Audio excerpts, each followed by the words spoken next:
Grade 9s, good day. Welcome to this extra lesson, this extra video.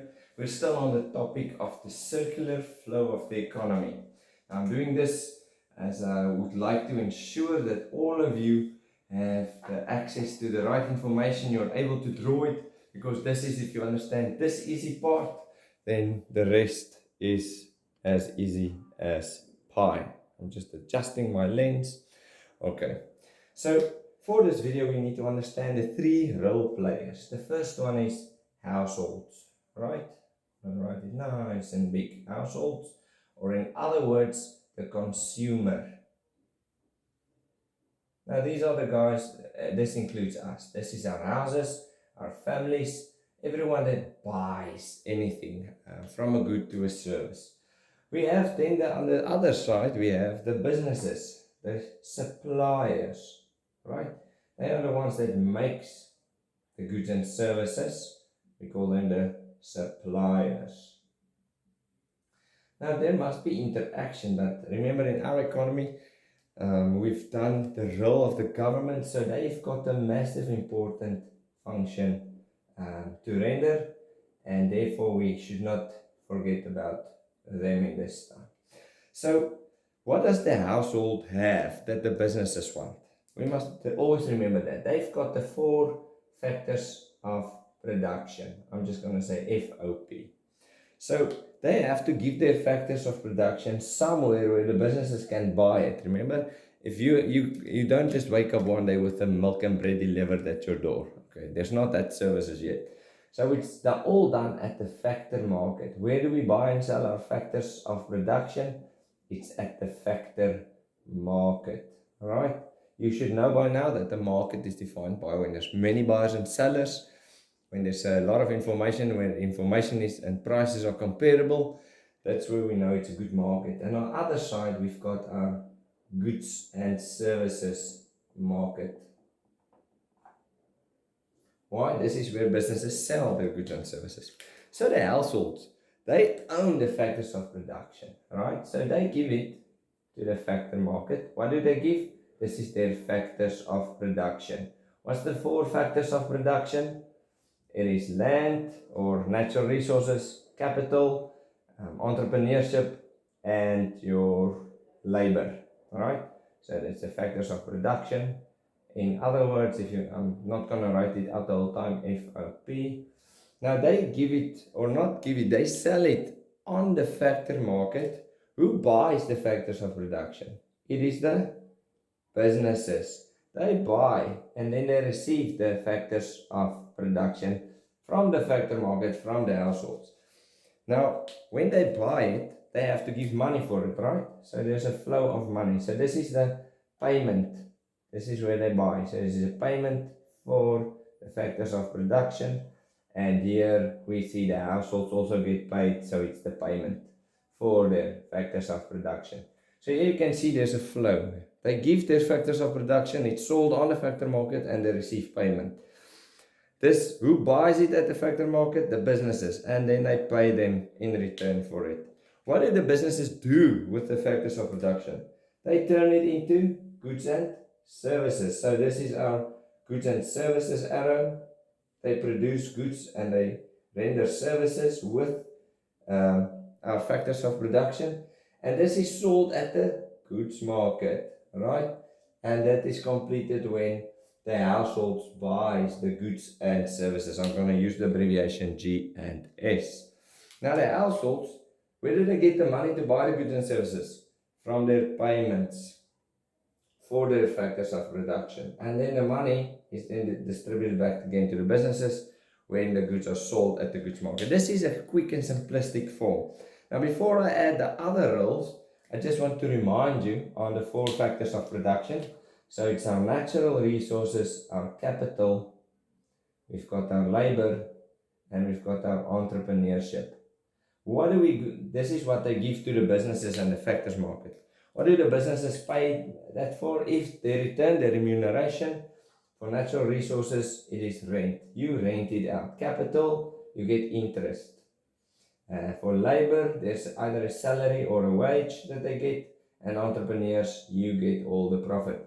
So this is always an exam question, but you have to understand that the factors of production, any one of these four that goes to a business, they will either get rent or interest or salaries or wages or profit back. I hope that makes sense. So let's quickly add to our description. So the government also needs factors of production, remember? So the government, what's their main function? They render essential goods and services to households and to businesses, right? So they give essential goods and services to both households and businesses. Now, what does the businesses do? They just get it for free? No, we have to pay taxes. That is the government's income. This is corporate income tax, in other words CIT, and this is personal income tax or pay as you earn. But where does the government get these goods and services? Does it just appear? Nope. They need to have people that works for them. Where do we get people? At the factor market. Why? Labor is one of the factors of production.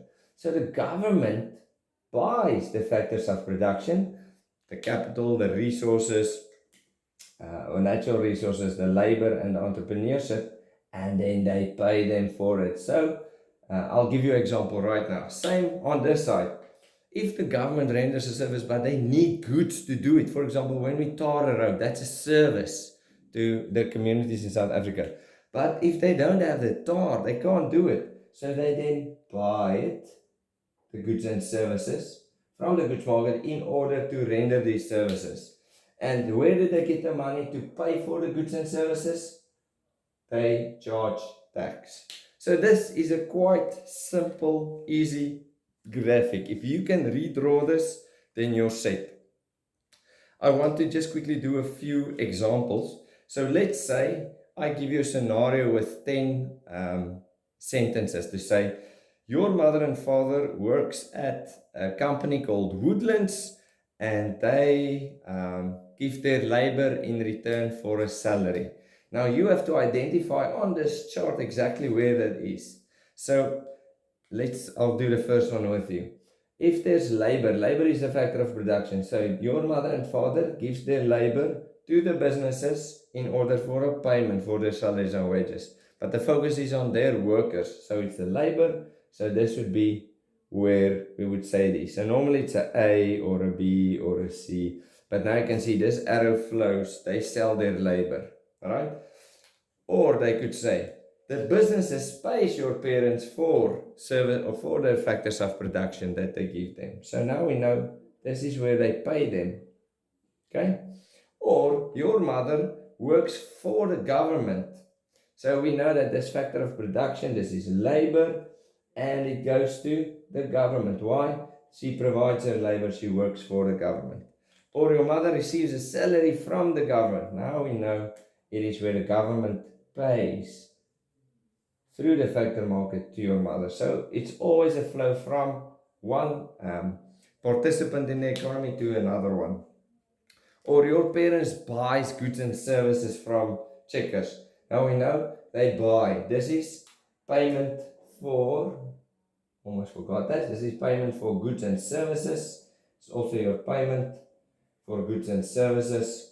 So when they buy it, when there's a payment for goods and services, then this would be when they buy the goods and services from the company. When they get it, then this is the arrow you will follow. When they pay taxes, this is the arrow. When they receive essential goods and services, this is the arrow.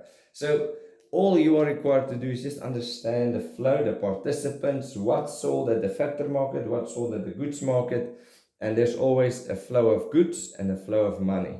Now, the flow of goods is called the real flow. I'm quickly gonna just do this.